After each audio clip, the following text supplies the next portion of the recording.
Me llamo Paige Tanner, tengo 34 años, y descubrí lo que mi familia realmente pensaba de mí mientras estaba acostada en una cama de hospital. 6 semanas antes había dado a luz a mi hija, Nora. Mi vida parecía ir por buen camino, pero todo cambió en cuestión de segundos. Una noche, después de salir tarde del trabajo, iba manejando de regreso a casa cuando un camión se pasó un semáforo en rojo y me impactó de lleno. Cuando desperté en el hospital, tenía 3 costillas fracturadas, un pulmón perforado y el brazo derecho enyesado. Apenas podía moverme. Y respirar me causaba un dolor insoportable. Mi esposo, Daniel, estaba en Seattle por trabajo y tardaría al menos 6 horas en regresar. Mientras tanto, alguien tenía que cuidar a mi bebé recién nacida esa noche. Mi mamá vivía a solo 20 minutos del hospital. Pensé que no habría problema. Pensé que una madre ayudaría a su hija en una situación así. Me equivoqué. Llamé para pedirle ayuda y su respuesta fue simplemente no. Después le dijo algo a Daniel. Una sola frase que cambió por completo la forma en que veía a mi familia. Tu hermana nunca tiene este tipo de emergencias. Mi hermana ni siquiera estaba en la ciudad. Estaba disfrutando un crucero por el Caribe mientras mi madre pasaba la tarde en un casino. Ahí estaba yo, herida, sola, preocupada por mi bebé de apenas 6 semanas. Y aún así mi familia decidió que ayudarme era demasiado inconveniente. Lo que hice desde esa cama de hospital durante los siguientes 3 minutos puso fin a 9 años de sacrificios, favores y apoyo económico que les había dado sin pedir nada a cambio. 9 años. Un total de $486,000. Pero eso ni siquiera fue lo que terminó destruyéndolos. Lo que realmente cambió todo llegó 3 horas después. Un hombre mayor entró caminando por la puerta del hospital con una carpeta vieja y desgastada bajo el brazo. Miró alrededor de la habitación y dijo algo que nadie en mi familia esperaba escuchar jamás. Y fue en ese momento cuando todo empezó a derrumbarse. Bienvenidos a Hidden Family Revenge, el canal donde las personas tranquilas finalmente ajustan cuentas. Si alguna vez alguien en tu vida confundió tu bondad con debilidad o creyó que siempre estarías ahí para resolver sus problemas, esta historia es para ti. Y ahora déjame contarte sobre esa llamada telefónica, porque ahí fue donde realmente comenzó todo. Salí poco a poco de la anestesia en una sala de urgencias separada por cortinas. Lo primero que sentí fue el peso del yeso en mi brazo derecho y la pulsera de identificación apretando mi muñeca izquierda. Todo me dolía. Cada respiración era como si alguien me hubiera puesto un automóvil encima del pecho. Escuché a una enfermera diciendo mi nombre una y otra vez para asegurarse de que estaba despierta. A mi lado estaba mi teléfono con Daniel en altavoz. Su voz sonaba tranquila, pero yo lo conocía demasiado bien. Estaba asustado y trataba de no demostrarlo. Paige, la niñera no puede quedarse después de las 11 de la noche. Ya llamé a tu mamá. Antes de que terminara la frase, ya sabía cuál había sido la respuesta. No quiere venir, dijo finalmente. Hubo un silencio incómodo. Y detrás de la voz de Daniel escuché algo más. Escuché el sonido de máquinas electrónicas, música de casino, monedas cayendo y las celebraciones de una tragamonedas que acababa de dar premio. Mi mamá no estaba ocupada ni enferma. Estaba en Black Hawk divirtiéndose con sus amigas. Según ella, no podía ir al hospital porque tenía que cuidar el gato de mi hermana Megan mientras ella disfrutaba de un crucero por el Caribe. Un gato. Mi hija tenía apenas 6 semanas de nacida y necesitaba que alguien la cuidara por una sola noche. Pero para mi madre, el gato era más importante. Y no lloré.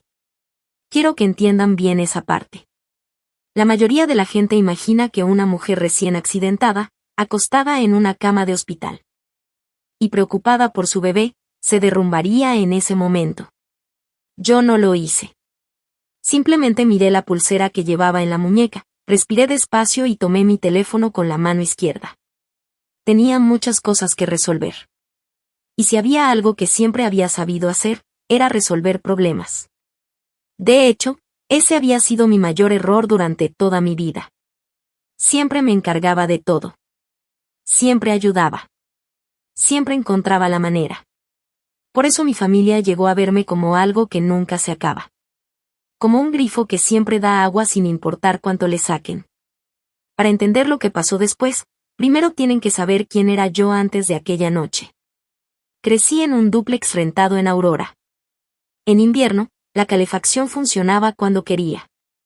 Algunas noches dormíamos con varias cobijas porque no había otra opción.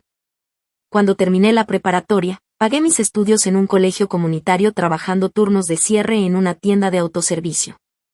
Pasaba horas acomodando mercancía, limpiando pasillos y atendiendo clientes para poder pagar mis clases.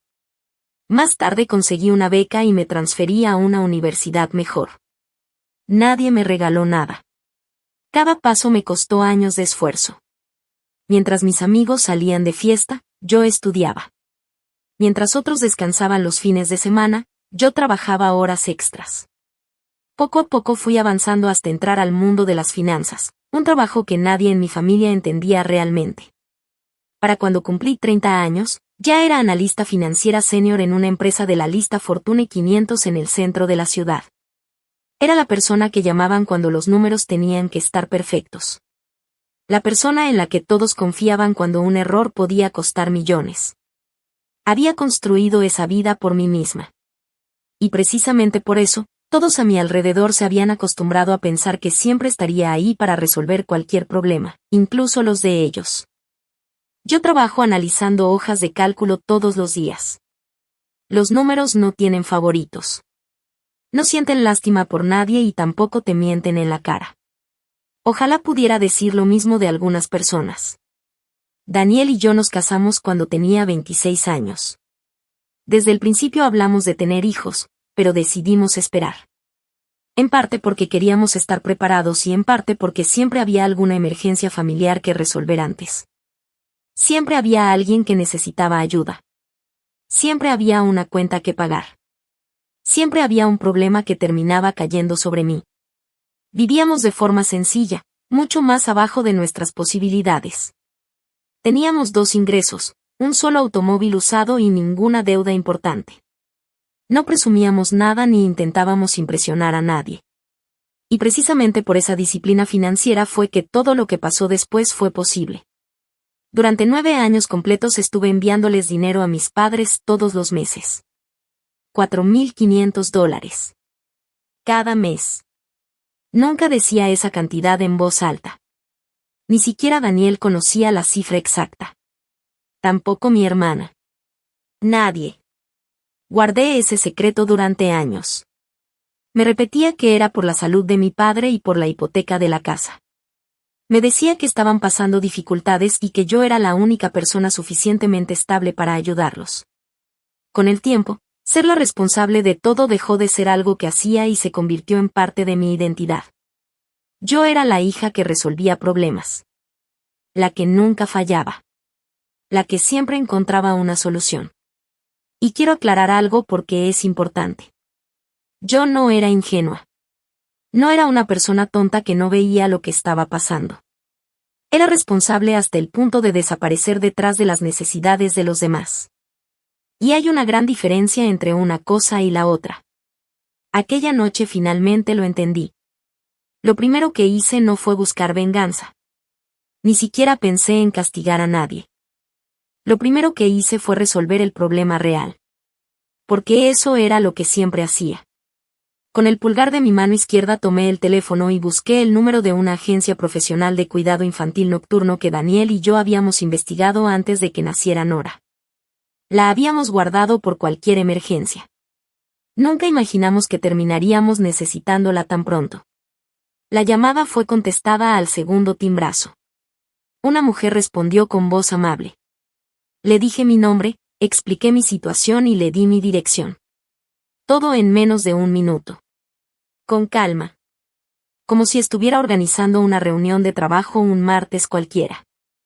Necesito una enfermera nocturna para cuidar a una bebé de 6 semanas. Esta misma noche. Lo antes posible. La mujer hizo algunas preguntas. ¿La bebé está estable médicamente? Perfectamente. La que está en el hospital soy yo. 40 minutos después, una enfermera llamada Yvette llegó a mi casa usando el código de acceso que Daniel le había proporcionado. Entró, se lavó las manos y comenzó a cuidar a Nora. Poco después recibí un mensaje. Era una fotografía. Mi hija estaba profundamente dormida en su cuna, con un pequeño puño apoyado contra su mejilla. Se veía tranquila. Segura. Protegida. Me quedé observando esa foto durante varios minutos. Por primera vez desde el accidente pude respirar un poco mejor. No porque el dolor hubiera desaparecido, sino porque sabía que mi hija estaba bien. La enfermera de urgencias que estaba junto a mi cama observó mi expresión mientras dejaba el teléfono sobre la mesa. Luego me preguntó con mucha suavidad. ¿No tiene algún familiar que pueda venir a ayudarla? La miré y respondí. Ya está resuelto. ¿Qué sigue? Ella parpadeó sorprendida. La gente suele hacer eso cuando no reaccionas de la forma que esperan.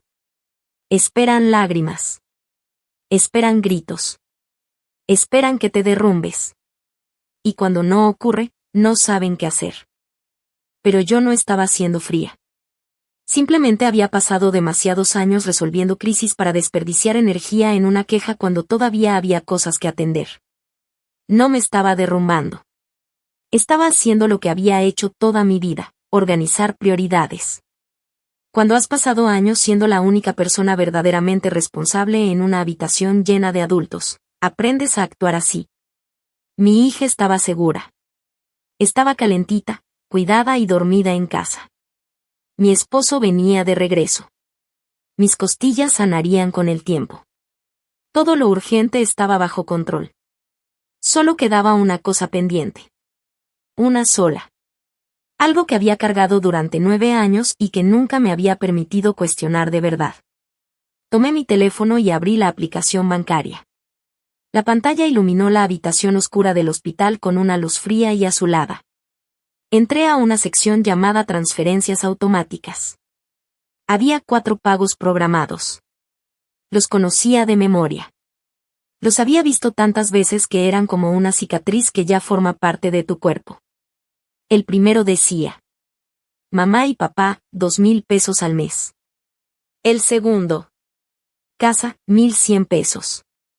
Ese dinero, según yo, ayudaba a pagar la hipoteca. El tercero decía: gastos médicos de papá, 900 pesos.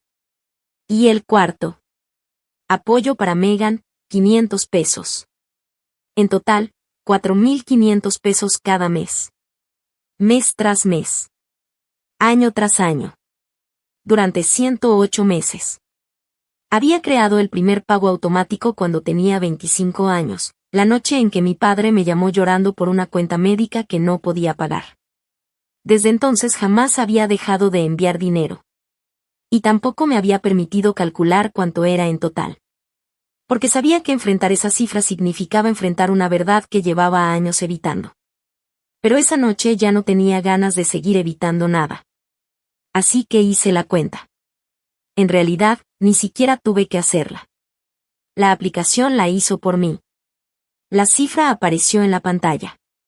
486,000 pesos. Casi $500,000. Me quedé mirando el número. Durante 9 años ese dinero había salido de mi cuenta silenciosamente, transferencia tras transferencia. Mientras mi madre les decía a todos los familiares que ellos se mantenían solos y que nunca necesitaban ayuda de nadie. Casi $500,000. Y aún así no podían cuidar a su nieta una sola noche. Respiré hondo. Luego presioné el botón de cancelar en la primera transferencia. Un mensaje verde apareció en la pantalla. Transferencia recurrente cancelada. Después cancelé la segunda. Transferencia recurrente cancelada. La tercera. Transferencia recurrente cancelada. La cuarta. Transferencia recurrente cancelada.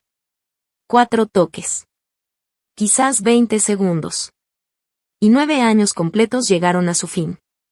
Así de simple. Como cerrar una llave de agua que había estado abierta demasiado tiempo. Sorprendentemente, no sentí alegría. Tampoco sentí tristeza. No sentí ganas de celebrar ni de llorar.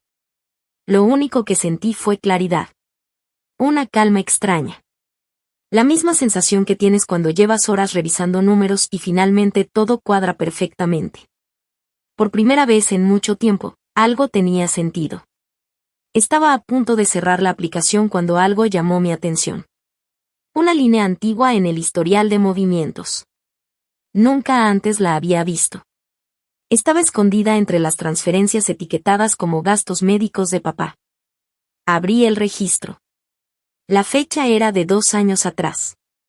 Y la descripción decía: préstamo M, 40,000 pesos. Fruncí el ceño. M. No era la inicial de mi padre. Era la inicial de Megan. Mi hermana. Volví a leerlo. Luego otra vez. Y otra. Porque de pronto entendí algo. Esos $40,000 nunca habían sido para una cirugía. Nunca habían sido para un tratamiento médico. Nunca habían sido para salvar la salud de mi padre. Habían sido para Megan. Mi hermana. La misma hermana que en ese momento estaba tomando el sol en un crucero por el Caribe mientras yo estaba acostada en una cama de hospital preguntándome quién cuidaría a mi bebé recién nacida. Apagué la pantalla del teléfono y me quedé acostada en la oscuridad, escuchando el sonido constante del monitor que registraba cada latido de mi corazón. Por primera vez en muchos años, me obligué a enfrentar una pregunta que había estado evitando. ¿Por qué lo había hecho?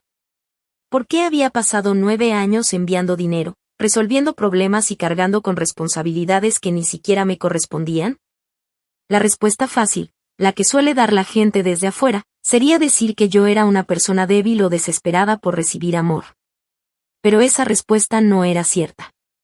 Y si alguna vez has sido la persona responsable de tu familia, seguramente entiendes exactamente lo que quiero decir. Yo no lo hacía porque fuera débil. Lo hacía porque, en algún momento de mi vida, llegué a creer que ser necesaria era lo mismo que estar segura. Pensaba que mientras todos me necesitaran, siempre tendría un lugar en sus vidas. Pensaba que si yo era quien sostenía todo, nadie podría apartarme. Era una idea equivocada, pero tardé años en darme cuenta. La única persona que entendió eso antes que yo fue mi abuela Ruth. Era la mamá de mi madre. Una mujer alta, fuerte y de carácter firme. Siempre olía a café recién hecho y a aceite de máquinas por las horas que pasaba trabajando con las manos. No necesitaba levantar la voz para que le escucharan. Cuando ella hablaba, todos prestaban atención. Un año antes de morir, durante una cena de acción de gracias, me tomó de la mano y me dijo algo que en ese momento no entendí completamente. Alguien tiene que vigilar el dinero de esta familia. Tu madre no lo hará, así que tendrás que hacerlo tú. En aquel entonces pensé que me estaba diciendo que fuera generosa. Que siguiera ayudando a todos como siempre. Pero acostada en esa cama de hospital, finalmente comprendí que no era eso lo que quería decir. Mi abuela no me estaba pidiendo que regalara más. Me estaba pidiendo que estuviera alerta. Que prestara atención. Que no permitiera que otros se aprovecharan de mí. Ruth había fallecido la primavera anterior. Murió tranquilamente mientras dormía. Y yo estaba tan ocupada con mi embarazo, el trabajo y los preparativos para la llegada de Nora que nunca pregunté mucho sobre su herencia ni sobre los asuntos que dejó pendientes. Simplemente asumí que mi madre se había encargado de todo. De la misma forma que asumí durante años que mi dinero realmente estaba pagando las medicinas de mi padre. De la misma forma que asumí que cada sacrificio tenía una razón legítima. De la misma forma que siempre elegí creer lo mejor de las personas. Y ahí fue cuando una verdad incómoda me golpeó con más fuerza que el accidente. Había pasado toda mi vida creyendo lo mejor de personas que jamás habían hecho nada para ganarse esa confianza. Y a esa costumbre la llamaba amor. Acostada en aquella cama, con mi hija a 40 minutos de distancia bajo el cuidado atento de una completa desconocida, empecé a preguntarme cuántas cosas más había decidido no ver durante todos esos años. Y por primera vez, ya no estaba segura de querer seguir ignorándolas. Acostada en aquella cama de hospital, finalmente entendí algo que me costó años ver. Yo no había estado ayudando a mi familia real. Había estado financiando una historia sobre mi familia. Una versión idealizada que existía solamente en mi cabeza. Porque la familia real acababa de demostrar quién era en realidad. Y había elegido cuidar a un gato antes que a mi hija recién nacida. Un rato después, Daniel volvió a llamarme durante una escala de su vuelo. Esta vez me contó exactamente lo que había pasado con mi madre. Palabra por palabra. Y sabía que yo necesitaba escucharlo así. Sin suavizar nada. Sin excusas.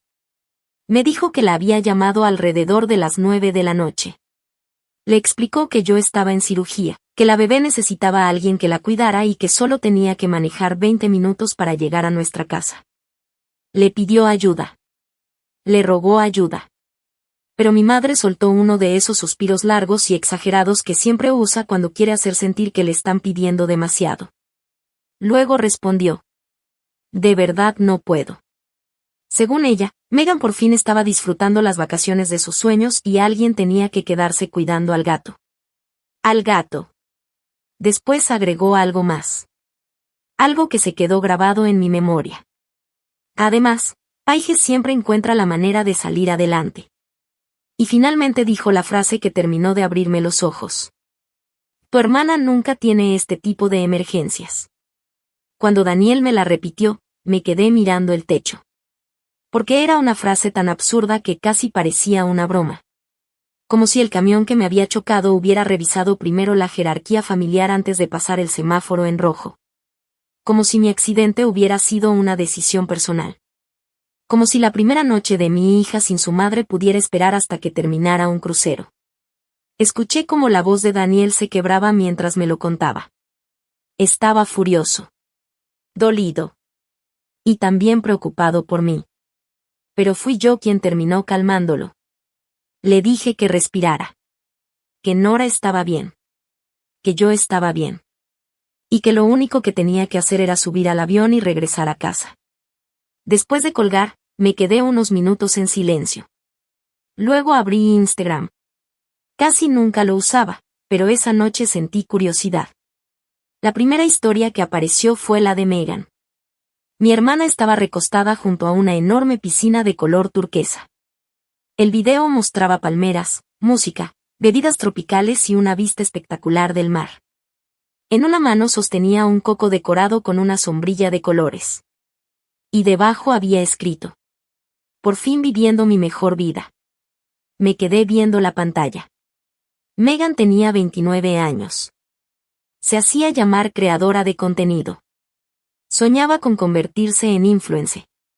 Tenía unos 11,000 seguidores. Y cada mes recibía $500 de apoyo económico. Dinero que ella creía que simplemente aparecía por arte de magia. Dinero que nunca se preguntó de dónde venía. Dinero que, en realidad, salía de mi cuenta. No escribí ningún comentario. No discutí con ella. No publiqué indirectas. No grité. No lloré. Ya había pasado esa etapa.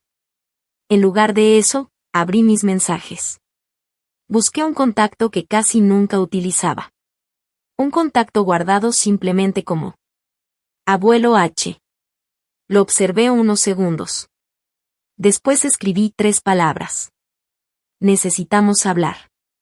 Y presioné enviar. No sabía que ese mensaje estaba a punto de cambiar todo lo que creía saber sobre mi familia.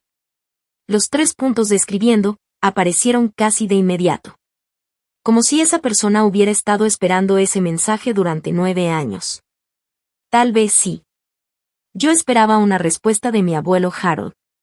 Pero en lugar de eso, mi teléfono se iluminó con una videollamada. Era Megan. Desde medio del mar Caribe. Contesté con la mano izquierda, recostada en la cama, con la habitación del hospital a medias en sombra. Ella no se dio cuenta de nada. No vio el techo del hospital detrás de mí.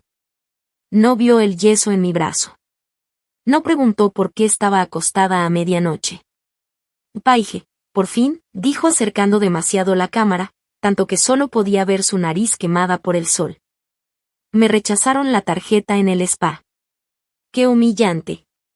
Se quedó en silencio un momento, pero solo para tomar aire y seguir hablando, como siempre hacía. Mamá dijo que la cuenta familiar siempre me cubre.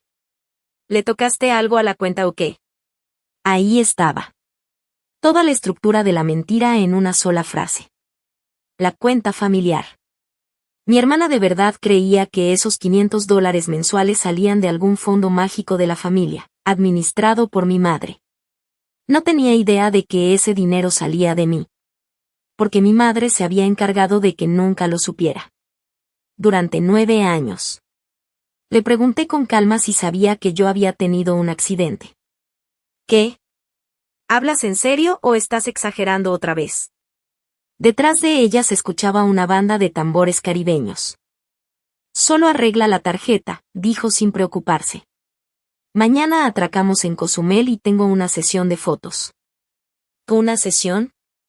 Respondí. Le dije que lo iba a revisar. Y era verdad. También era verdad que tenía que colgar. Corté la llamada antes de que pudiera seguir hablando.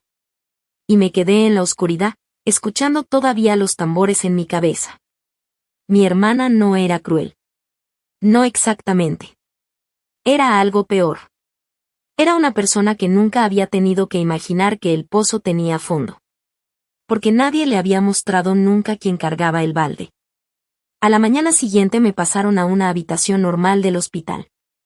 Y fue entonces cuando empezó a vibrar el grupo familiar en mi teléfono, encima de la mesa.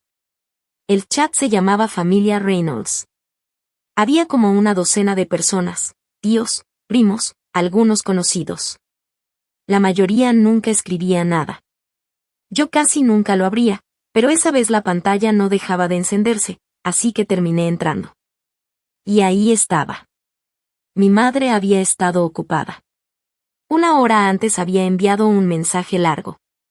Decía: me duele decir que Paige está exagerando otra vez y que cortó el apoyo a sus padres por rencor. Escribía que la salud de mi padre era frágil. Que ellos me lo habían dado todo. Que no sabía cómo iba a pagar sus medicinas ahora. Y luego, como siempre, la frase para el público. Siempre nos hemos mantenido solos, pero esto es muy cruel. Otra vez la misma historia. La misma mentira. Pero esta vez no estaba en mi aplicación bancaria. Estaba en un escenario público. Nos hemos mantenido solos. Esa misma mujer llevaba 9 años diciendo eso, mientras cobraba cada transferencia que yo enviaba el primero de cada mes. Mi tía Carol ya había respondido con emojis de corazón roto y un mensaje. ¡Qué vergüenza, abandonar a un padre enfermo cuando más te necesita! Un primo puso manos rezando. Nadie en ese chat sabía la verdad. Porque la verdad nunca había sido invitada a esa conversación. Sostuve el teléfono en la mano y sentí ese impulso de siempre. El de explicar. El de justificarme. El de suavizar todo para que nadie se sintiera incómodo. Pero esta vez no lo hice. Puse el teléfono boca abajo sobre la mesa. Explicar era la versión vieja de mí. La nueva versión no quería convencer a nadie. La nueva versión quería hechos. Números. Pruebas. Y sabía exactamente dónde encontrarlas. A las 11 de la mañana, Daniel entró a mi habitación del hospital. Venía sin rasurar, cansado, con ojeras profundas. Traía a Nora en su portabebé y una pañalera colgada al hombro.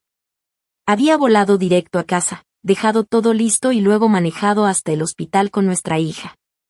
Puso el portabebé junto a mi cama. Se quedó mirándome. Miró el yeso en mi brazo. Los moretones en mi cara. Y se le llenaron los ojos de lágrimas. Le dije que no llorara. Porque si él empezaba, yo también iba a hacerlo. Y en ese momento yo no tenía tiempo para romperme. Tenía trabajo que hacer. Daniel levantó a Nora con cuidado y la colocó sobre mi pecho, tratando de no tocar mis costillas. Por un minuto, los tres nos quedamos ahí respirando juntos. Y ese momento fue lo único de toda esa semana que yo volvería a vivir sin dudarlo. Entonces sonó mi teléfono. Era mi papá. Roy Reynolds. 64 años. El hombre cuya salud yo había estado pagando durante 9 años. Su voz sonaba débil, temblorosa. Paige, dijo usando mi nombre de infancia, el que no usaba desde que yo era niña. Yo no sabía que estaba tan mal, el dinero, el accidente, no sabía. Por un segundo, de verdad pensé que iba a cambiar. Que por fin iba a decir algo distinto. Que por fin iba a hacerse responsable. Nunca quise que tú cargaras con todo esto, dijo. Y lo escuché tomar aire, como alguien que está a punto de decir la verdad. Pero entonces, detrás de él, escuché la voz de mi madre. Firme. Fría. Controlada.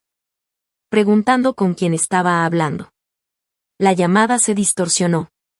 Se escuchó como si alguien hubiera tapado el micrófono. Y cuando mi papá volvió a hablar, su voz ya no era la misma. Era más baja. Más vacía. Mejor me voy, cuídate, mejorate. Y colgó. Así era mi papá. Un hombre bueno en apariencia. Pero alguien que había aprendido durante 40 años que en esa casa lo más seguro era no hacer nada. Esa tarde, Daniel me llevó mi laptop. La puso sobre la mesa del hospital. Y yo hice lo único que siempre me había calmado en la vida. Abrí una hoja de cálculo. Con la mano izquierda y mucha paciencia entré a mi banco, descargué los estados de cuenta de 9 años y los acomodé en una tabla dinámica. Eso era lo que yo hacía en mi trabajo. Manejar números de empresas enormes. Así que también podía hacerlo con mi propia vida. Empecé a ordenar los $486,000. Línea por línea. Celda por celda. Y la historia que apareció no era la que mi madre había contado a la familia. No era la historia de sacrificio y apoyo. Era otra completamente distinta. Los pagos de la hipoteca que yo supuestamente cubría habían sido hechos solo 10 veces en 9 años, no 108. Los gastos médicos reales de mi padre, cardiólogo, recetas, consultas, sumaban alrededor de $65,000 en total. Entonces la pregunta era inevitable. ¿Dónde estaban los otros $421,000? Filtré por retiros en efectivo. Por ubicación. Por fechas. Y en la pantalla apareció un patrón. Como una mancha. Retiros en efectivo. Cientos. Todos dentro de un radio de 2 millas. Todos en el mismo código postal. Abrí el mapa. El código postal era Blackout. Y ahí todo encajó. Mi mamá no había dejado de ir al casino esa noche por emergencia familiar. Lo había estado haciendo durante casi una década, con mi dinero, mientras le decía a toda la familia que ellos se mantenían solos. Y había otra cosa.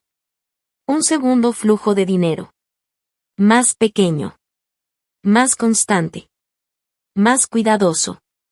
Como si alguien lo hubiera diseñado para no llamar la atención. Lo seguí año por año. Y ese rastro me llevó directo a Megan. Me recargué en la cama lo más que me permitían las costillas y dejé que los números hablaran por sí solos. Porque los números, a diferencia de mi familia, nunca me habían mentido. Voy a decirte las cifras exactas porque necesito que se sientan como yo las sentí. De los $486,000. De 65,000 sí correspondían a la atención médica real de mi papá. 11,000 fueron a la hipoteca. Eso dejaba aproximadamente $410,000 sin explicación. Y ese dinero se dividía en 2 caminos.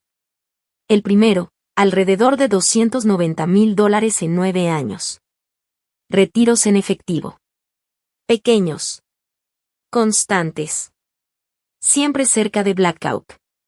Diseñados para que nunca parecieran sospechosos. Dinero sacado en pedazos, como si así no doliera. El segundo camino iba directo a mi hermana. Aproximadamente $120,000. Incluyendo ese famoso registro de préstamo M por $40,000 que habían escondido como si fuera parte de una cirugía de mi papá. Un préstamo que nadie le pidió que pagara.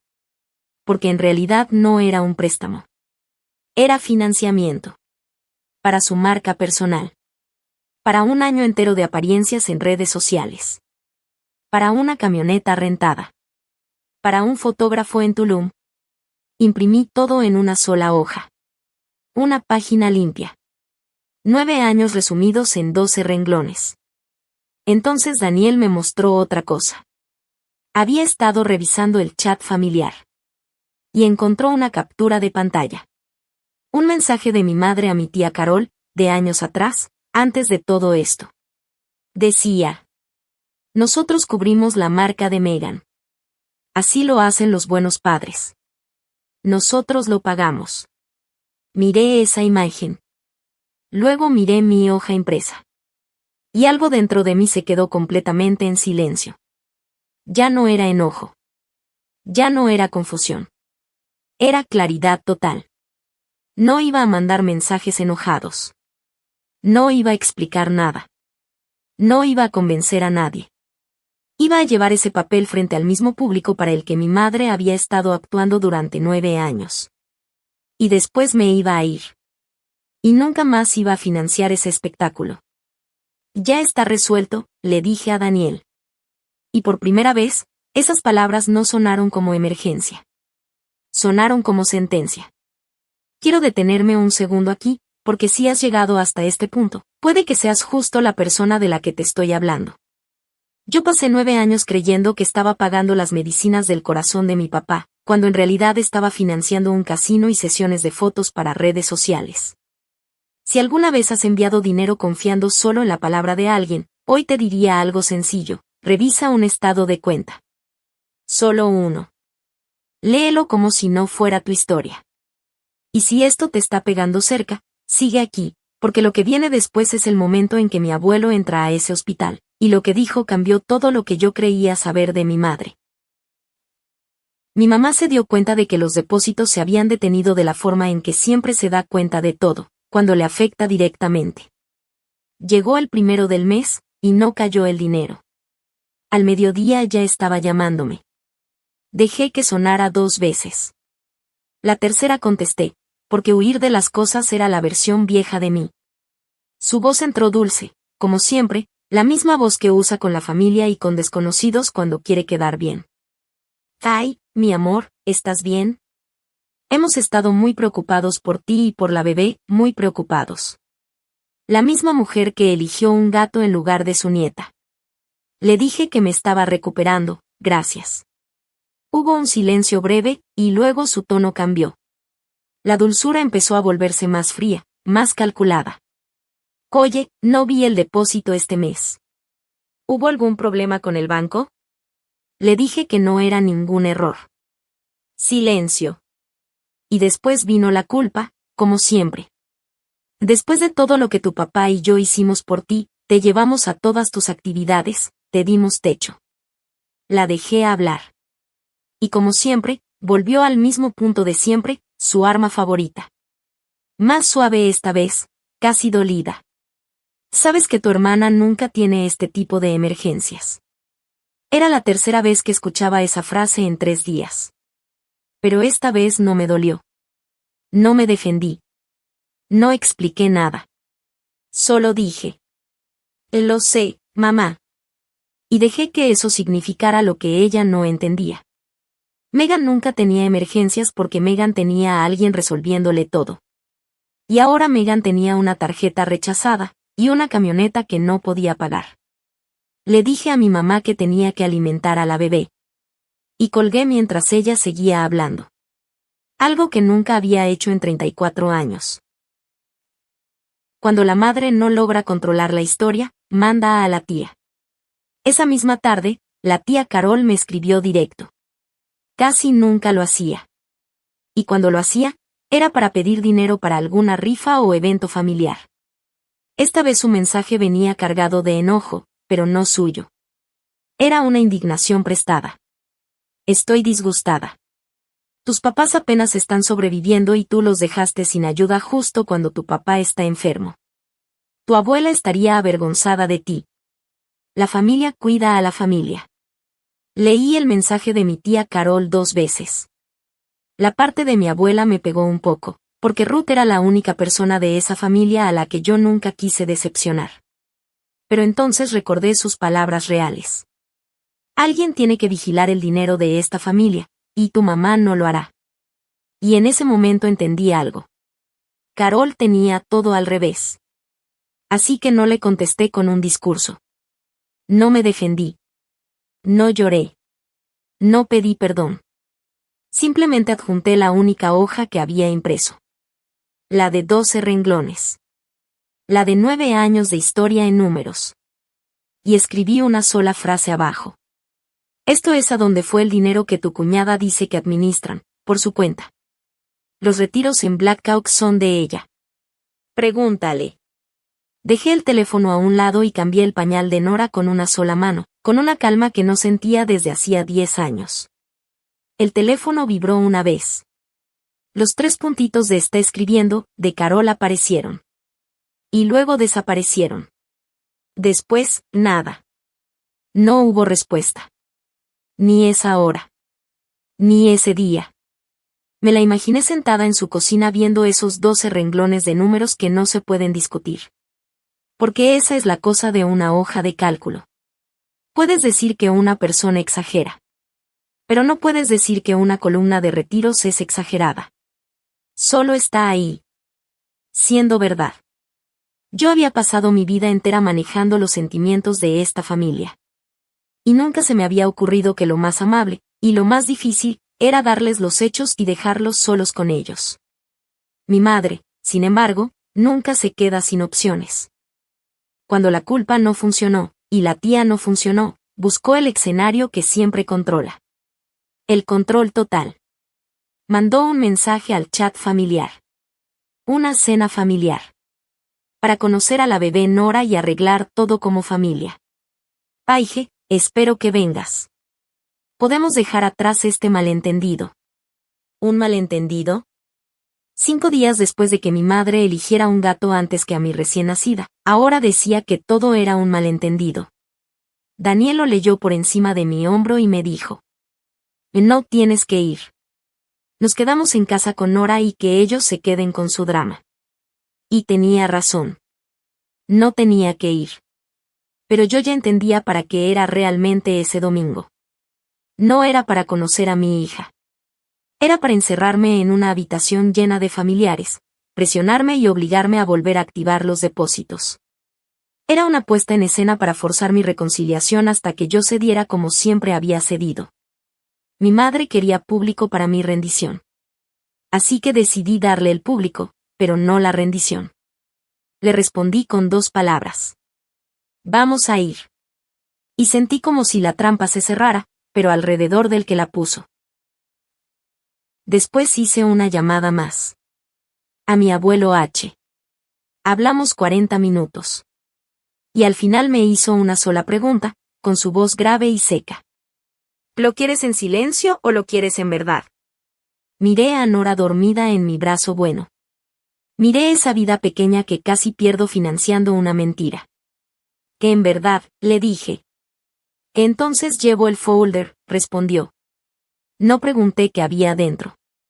Una parte de mí ya lo sabía. Sería lo que terminaría con todo esto. Pero tengo que regresar unas horas atrás, porque esto es lo que realmente importa. Esto es el punto de quiebre. 3 horas después de cancelar las transferencias. La misma noche del accidente, mientras Daniel aún estaba en el aire de regreso. La puerta de mi habitación se abrió lentamente. Y mi abuelo entró. Harold, 78 años. El papá de mi madre. Traía una camisa de franela perfectamente planchada, abotonada hasta el cuello. Caminaba con un bastón, aunque era obvio que lo detestaba. Yo nunca le dije en qué hospital estaba. Llamó a los 2 de la zona hasta encontrarme. Bajo el brazo llevaba un folder manila grueso, gastado en las esquinas, amarrado con ligas viejas ya quebradizas. Lo dejó en la punta de mi cama como si estuviera soltando algo que había cargado demasiado tiempo. Me miró. Miró el yeso. Los moretones. Su mandíbula se apretó. Tu mamá dijo que fue un choque leve, dijo. Manejé 3 salidas más antes de creerle. Se sentó en la silla de plástico. Juntó las manos sobre el bastón. Y entonces dijo la frase que nunca voy a olvidar. Yo ya sabía. Siempre supe. ¿Qué sabía? Le pregunté. No me miró a mí. Miró el folder. Del dinero. De los 9 años. De donde pasa las tardes tu madre. Y de lo que le dijo a esta familia mientras tú te estabas deshaciendo por dentro. Golpeó el folder una vez. Pero no hoy. Hoy no. Hoy ya tienes suficiente. Esto se va a hacer bien, frente a todos. Donde ella no pueda salir por la puerta de atrás. Y tenía razón. Algunas verdades solo importan cuando se dicen en una habitación llena. Antes de irse esa noche, mi abuelo me dio una última pieza de todo esto. Dijo que no debía llegar ciega al domingo. Y entonces me habló de mi abuela Ruth. De cómo su muerte no había sido simplemente un sueño tranquilo como yo siempre creí. En su último año de vida, mi abuela Ruth empezó a sospechar. Empezó a notar cosas. Los gastos de mi madre. El coche nuevo. Las conversaciones sobre el casino. Ya no se molestaba en disimular. Y empezó a hacer preguntas muy silenciosas sobre de dónde salía realmente el dinero de la familia. Una noche acorraló a mi abuelo Harold y le dijo: alguien está manteniendo a Linda a flote, y no somos nosotros. Averigua quién. A Harold le tomó tiempo. Era mayor, y los bancos no estaban nada interesados en darle información. Pero él había pasado 40 años manejando cuentas de una operación ganadera. Sabía seguir el rastro de un número. Y me encontró a mí. Encontró 9 años de una nieta enviando dinero en silencio. Mes tras mes. Tapando los huecos que mi madre iba abriendo. Ruth quería arreglarlo antes de irse.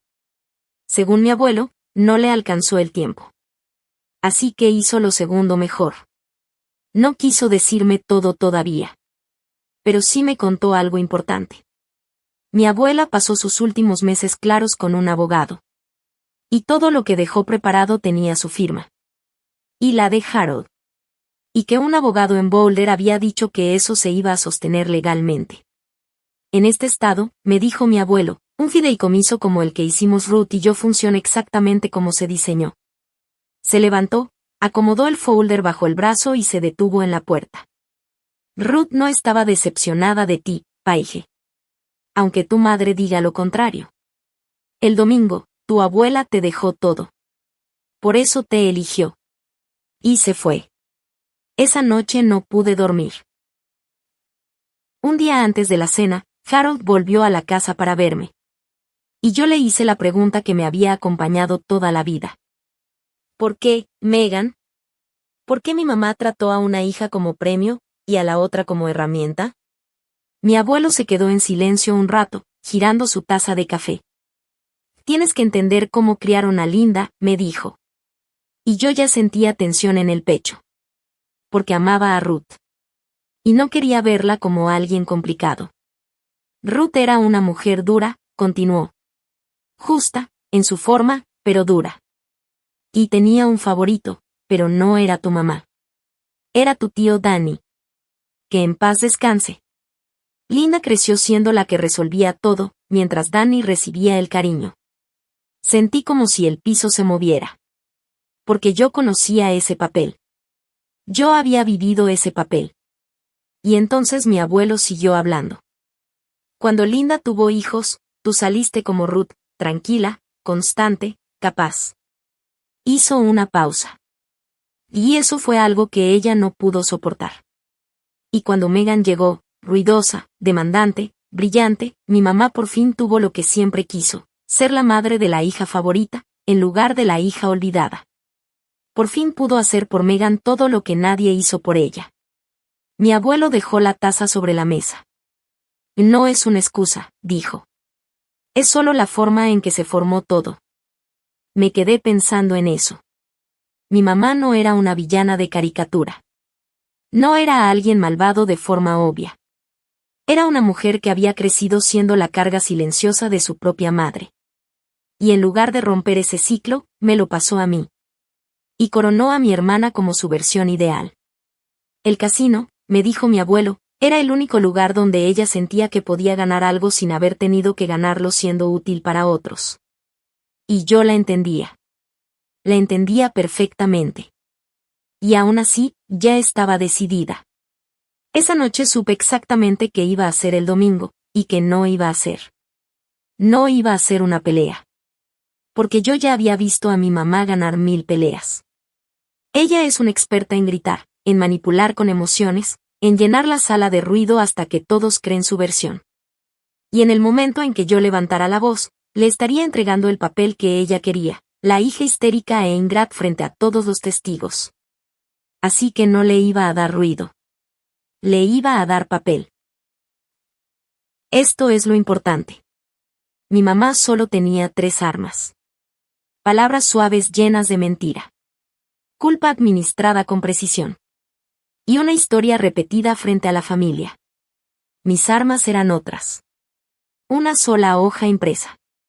Una captura en el teléfono de mi esposo. Y un folder en las manos de mi abuelo. Ella iba a gritar. Yo iba a poner documentos sobre la mesa. Ella iba a actuar. Yo iba a dejar que los números hablaran. Ella vendía emociones. Yo iba a responder con hechos. Frente a la misma audiencia que ella había reunido para humillarme. Le conté el plan a Daniel en la cocina, mientras Nora dormía. No voy a discutir con ella, le dije. Voy a llegar, ponerlo sobre la mesa y dejar que el papel hable. Me preguntó si estaba segura de poder mantener la calma conociéndola. Pensé en todas las cenas en las que me había tragado todo. En todos los cheques que había enviado. En todas las veces que había manejado sus emociones en lugar de decir la verdad. He estado calmada toda mi vida, le dije. Solo que no había dejado de callarme. No es lo mismo. Y tenía razón. No es lo mismo. Y tuvo que pasar un accidente, un yeso, y un abuelo con un folder, para que yo entendiera la diferencia. Esa noche guardé la hoja impresa en la pañalera de Nora. Debajo de las toallitas. Donde nadie pensaría buscar. Megan regresó del crucero el sábado y me llamó desde el aeropuerto. Y en esa llamada quedó claro lo poco que había cambiado su mundo, mientras el mío había sido reconstruido desde cero. Ni siquiera saludó. Ok, el crucero estuvo medio arruinado, dijo. Me la pasé todo el tiempo estresada por la tarjeta. ¿Sabes qué tan humillante es que te la rechacen frente a la gente? Yo la escuchaba con el teléfono en la mano, mirando a mi hija. No dije nada. Y ella lo tomó como permiso para seguir. Mamá dice que tuviste un colapso y que cortaste el dinero familiar. O sea, está bien, tienes tus emociones, pero yo tengo un lanzamiento y literalmente no puedo funcionar sin esa cuenta. Así que arréglalo antes de la cena de mañana para no hacer drama. Arréglalo antes de la cena. Como si mi accidente casi mortal y el abandono de mi recién nacida fueran un problema menor, como un trámite estorbando su calendario de contenido. Entonces le hice una sola pregunta, muy tranquila. Megan, ¿de dónde crees que sale ese dinero? Hubo un silencio. El primero de verdad. El primero que alguna vez le escuché. De mamá y papá, respondió, pero su voz subió al final, como si ni ella estuviera segura. Era una respuesta disfrazada de pregunta. La primera grieta en su seguridad. Le dije que la vería al día siguiente. Y la dejé pensar. Porque hay cuentas que no se pueden entender hasta que uno mismo las lee. Ella todavía no lo sabía. Pero al día siguiente iba a descubrir quién había estado firmando su vida durante 9 años. En una mesa llena de familiares. Sin tarjeta rechazada. Y sin ninguna historia donde esconderse. El domingo manejamos a la casa de mis papás. La misma casa de la que yo había estado pagando la hipoteca, según lo que siempre creí. Me quedé un momento sentada en el coche, en la entrada, tratando de respirar. Todavía traía el yeso. Y en la muñeca seguía el brazalete del hospital, ya viejo, de 5 días, gastado, gris. Lo había dejado ahí a propósito. Pero en el carro finalmente lo despegué y lo guardé en la bolsa de mi abrigo. Quería llevarlo conmigo. Era una prueba pequeña, dura, de donde había estado exactamente la noche en que mi mamá eligió un gato en lugar de su nieta.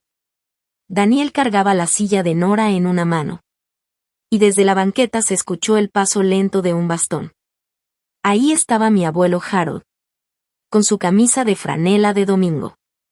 Y el folder manila bajo el brazo, amarrado con ligas viejas ya quebradizas. Había insistido en llegar por separado, para que mi mamá no lo viera entrar conmigo, y no pudiera prepararse. ¿Lista?, me preguntó en la puerta. Desde la ventana podía verlos a todos.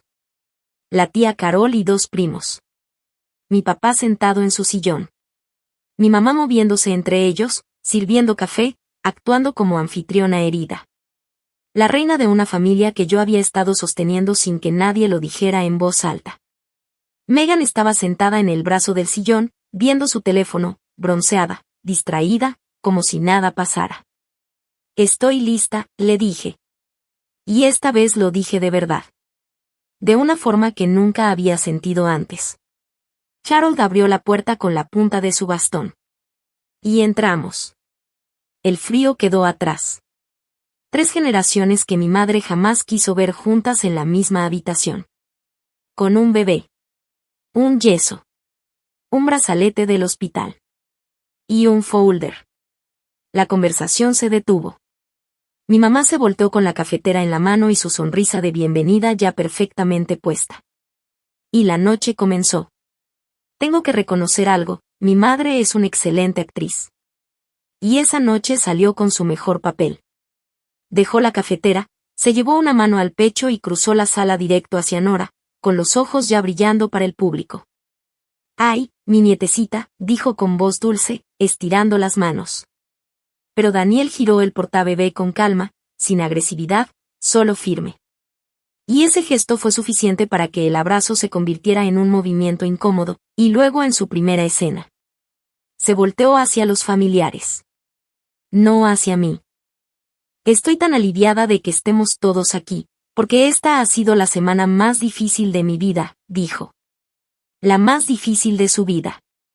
La semana en la que yo estuve en una cama de hospital, fue la más difícil de la suya. Explicó, con la voz temblorosa perfectamente ensayada, que su hija había tenido un pequeño accidente, gracias a Dios, pero que había usado eso como excusa para abandonar a sus padres.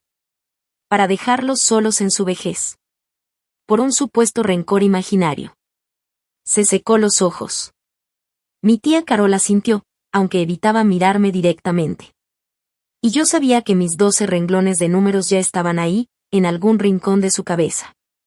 Mi papá miraba sus manos. Megan levantó la vista del celular, confundida, como si el guión ya no le quedara claro. Y entonces mi mamá dijo la frase final. La que había usado durante 30 años para ganar cualquier habitación. Se giró hacia mí con ojos húmedos, perfectamente tristes, y voz hecha para la audiencia. No entiendo de dónde viene tanta crueldad, tu hermana nunca tiene este tipo de emergencias. Era la 4ª vez que escuchaba esa frase. Pero esta vez no era solo una frase. Era la misma que había usado para justificar dejar a mi hija recién nacida sola.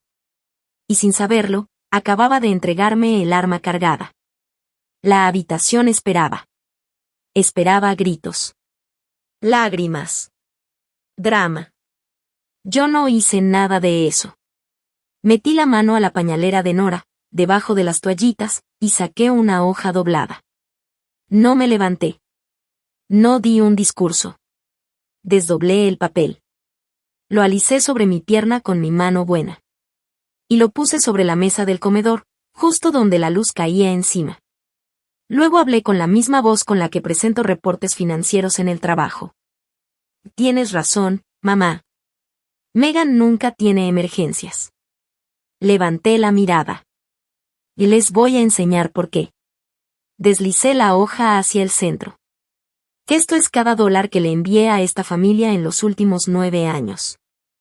$486,000. La sala se quedó completamente en silencio. Carol se inclinó un poco hacia adelante, sin querer. Los primeros renglones son reales. 65,000 para el corazón de papá, cardiólogo, medicinas, tratamientos. 11,000 para la hipoteca. Dejé que eso cayera. 1 segundo. 2.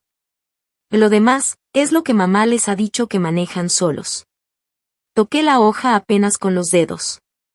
No para dramatizar. Solo para guiarlos. $290,000 en efectivo retirados en 9 años. Casi todos dentro de un radio de 2 millas del casino en Blackout. Un pequeño sonido recorrió la habitación. Como una inhalación colectiva. El sonido de una historia rompiéndose. Y entonces vino lo siguiente. $120,000 para Megan, incluyendo 40,000 que una vez fueron registrados como cirugía de papá, para que nadie preguntara. La cabeza de mi hermana se levantó despacio. Ahí es de donde sale el dinero de tu tarjeta, Mag, le dije con calma. Y no es tu culpa primero, pero viene de mí. Siempre vino de mí. En ese momento, el papel de mi madre ya no tenía salida. Las lágrimas que había preparado ya estaban ahí, pero ahora no servían de nada. Solo eran lágrimas en una cara atrapada en una habitación llena de testigos. Su mano temblaba sin saber qué hacer. La miré. Y no levanté la voz ni un poco. Y ya está resuelto, dije. 3 días de dolor. 9 años de silencio. Todo comprimido en 2 palabras. Y cayeron en la mesa como una sentencia. Mi mamá abrió la boca. Y la vi buscar su única herramienta. Decirme mentirosa. Ladrona.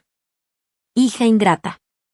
Enterrar los 12 renglones de verdad bajo una avalancha de emociones, como siempre había hecho. Alcanzó a decir. Eso es retorcido, tú lo estás inventando todo, tu papá y yo nunca. Pero en ese momento mi abuelo golpeó suavemente la mesa con su bastón. Y dejó el folder manila junto a mi hoja impresa. Las ligas viejas tuvieron que retirarse con cuidado. Habían estado ahí tanto tiempo que habían dejado marcas en el papel. Lo abrió sin prisa. Con la calma de alguien que había esperado un año entero por ese momento. Y por primera vez desde que entramos, habló. Su voz era seca, de tierra y piedra. Pero llenó toda la habitación más que cualquier lágrima. Yo ya sabía, dijo. Siempre supe. Se lo dijo a todos. No a mi madre. A todos los demás. Ruth también lo sabía. Al final, me pidió que lo siguiera todo. Sacó un documento engrapado, grueso, oficial. Con el nombre de una firma legal de Boulder en la portada. Esto es el fideicomiso de tu abuela Ruth y mío. La primavera pasada movimos aquí la mayor parte de lo que teníamos. La tierra, esta casa, las cuentas, todo. Y lo dijo claramente, para que todos lo escucharan. Y no es de Linda. Linda no maneja ni un solo dólar de esto. Se detuvo. Y miró a mi madre. Pero no había odio. Solo una claridad cansada, definitiva. Se lo dejamos a Paige y a la bebé. Hay un fondo para la educación de Nora. El resto está en un fideicomiso, como Ruth quería, para que no se pueda gastar en cosas indebidas. Mi abuelo golpeó suavemente el folder. Mi abogado dice que es válido. Nos aseguramos de que lo fuera. En ese momento vi algo en la cara de mi mamá que nunca había visto. La máscara de madre sacrificada simplemente se cayó. Y debajo no había drama. Había pánico. Porque la casa en la que estaba parada, el reino que ella creía suyo, la historia que había contado durante 30 años, acababa de quedar escrita en un documento engrapado con 2 firmas. Y entregada a la hija que ella dejó en una cama de hospital. La habitación ya no me miraba a mí. Miraba a ella. Y lo que pasó después no fue una disculpa. Nunca lo es. Y quiero que estés preparado para eso, porque yo no lo estaba. Mi mamá no dijo perdón. Primero lloró. Fuerte. De golpe. Y cuando nadie reaccionó como ella esperaba, cambió. Se volteó hacia mi papá. Roy, ¿vas a dejar que me hagan esto? De esto también es tu culpa. La cirugía, todo esto. Mi papá se encogió. Por un segundo, levantó la cabeza. Me miró. Abrió la boca. Y pensé, ahora sí va a hablar. Paige tiene razón, dijo apenas en un susurro. Linda, el casino, tú sabes qué. Pero mi mamá lo volteó a ver. Y esa mirada tenía 40 años de historia. Y él se apagó. Bajó la cabeza otra vez. Y ese fue su último comentario sobre el tema. Sentí algo dentro de mí dejarlo ir. Sin enojo. Solo, soltarlo. Para siempre. Mi mamá, ya sin su aliado de silencio, pasó a la rabia. Te vas a arrepentir, me dijo entre dientes, con lágrimas que ya ni parecían reales. Voy a pelear ese fideicomiso. Voy a conseguir abogado. No puedes quitarle la casa a una persona así nada más. Harold respondió antes de que yo hablara. Tranquilo. Sereno. Nunca fue tu casa, Linda. Era de tu madre. Y estos casos, casi nunca se ganan cuando todo está bien documentado. Casi nunca. Lo dijo como un hombre honesto. Sin exagerar. Incluso en ese momento. En la esquina, Megan lloraba de verdad. Pero no por mí. Sino por darse cuenta, por primera vez, de que el pozo tenía fondo, y que ella había estado parada sobre la persona que siempre estuvo sosteniendo todo abajo. Yo recogí mi hoja. Y me puse de pie despacio, porque mis costillas todavía no me dejaban hacer nada con prisa. Tomé el portabebé de Nora de manos de Daniel y lo sostuve un momento. Luego metí la mano en el bolsillo de mi abrigo. Y saqué el brazalete gris del hospital que había usado 5 días seguidos. No dije nada. Solo lo envolví una vez alrededor del asa del portabebé de mi hija. Y lo dejé ahí. Un pedazo pequeño y feo de verdad, que ahora iba conmigo a todos lados donde la cargara. No era la aplicación del banco, ni la hoja de cálculo, ni el folder. Era ese brazalete. Ese pequeño pedazo de plástico que contaba toda la historia. La noche en la que casi muero, mientras mi familia revisaba horarios de cruceros. Mi mamá seguía hablando. Sus amenazas ya convertidas en súplicas. Paige, mi amor, podemos arreglar esto. Somos familia. Pero su voz ya no me alcanzaba. Como una canción que sigue sonando, pero tú ya saliste del cuarto. Me giré hacia mi tía Carol, que estaba pálida y en silencio. Y le dije sin enojo. Gracias por leer los números, Carol. Sé que vas a decir la verdad. No fue una amenaza. Fue un hecho. Y ella lo entendió. Asintió. Luego miré a mi papá por última vez. Él me sostuvo la mirada. Yo le di un pequeño gesto con la cabeza. No era perdón. Era entendimiento. Y también era despedida. Daniel tomó la pañalera. Harold recogió su folder y su bastón. Y las 3 generaciones que mi mamá menos quería ver juntas, salimos de esa casa hacia el frío de la noche. Cerré la puerta detrás de mí con la mano buena. Sin azotarla. Porque azotarla hubiera significado que todavía esperaba algo de ellos. Y ya no esperaba nada. La cuenta estaba cerrada. Y así terminó todo. El fideicomiso se sostuvo. Mi madre llamó a 2 abogados, y los 2 le dijeron lo mismo. Papeles limpios. Firma válida. Caso casi imposible de ganar. Las amenazas desaparecieron. Mi mamá y mi papá siguen en la casa. El fideicomiso les permite vivir ahí toda su vida. Yo no iba a sacar a un hombre enfermo del corazón a la calle, aunque su silencio me haya costado años. Black Hawk dejó de funcionar con mi dinero. Y un casino sin entradas nuevas, es solo un cuarto triste con alfombra vieja. Megan consiguió un trabajo real. En una agencia de marketing a la que no le importa su número de seguidores. La última vez que supe de ella, estaba aprendiendo algo simple. Que una vida que tú mismo pagas, se siente muy diferente a una vida que te pagan otros. Me escribió meses después. Solo 3 palabras. ¿Dónde se fue? Le mandé la misma hoja que había puesto en la mesa. No respondió. Pero tampoco volvió a pedirme dinero. Carol le dijo la verdad a toda la familia. Tal como sabía que iba a hacerlo. Y el chat familiar se quedó en silencio por mucho tiempo. Mi papá a veces llama. Pero solo cuando está solo en el coche. Y yo siempre contesto. La enfermera Jet se quedó 2 semanas mientras sanaban mis costillas. Todavía le manda tarjetas a Nora en su cumpleaños. Y mi abuelo Harold vendió su casa y se mudó a 10 minutos de nosotros. Viene a cenar los domingos. Y siempre trae el folder. Lo deja en mi librero y dice. Por si a alguien se le olvida. Porque si algo aprendí entre un hospital, un folder y 4 toques en una app del banco, es esto. La gente que te llama fuerte casi siempre está describiendo a la persona que decidió que nunca iba a cargar. Y el día que dejas de ser su banco, es el día en que por fin dejas de sobrevivir para otros. Y empiezas a vivir para ti. Para mí, eso fue simple. Ser mamá de mi hija. Y dejar de ser mamá de todos los que se negaron a crecer. Esta es mi historia. 9 años. Un folder. Y una verdad que toda mi familia intentó esconder.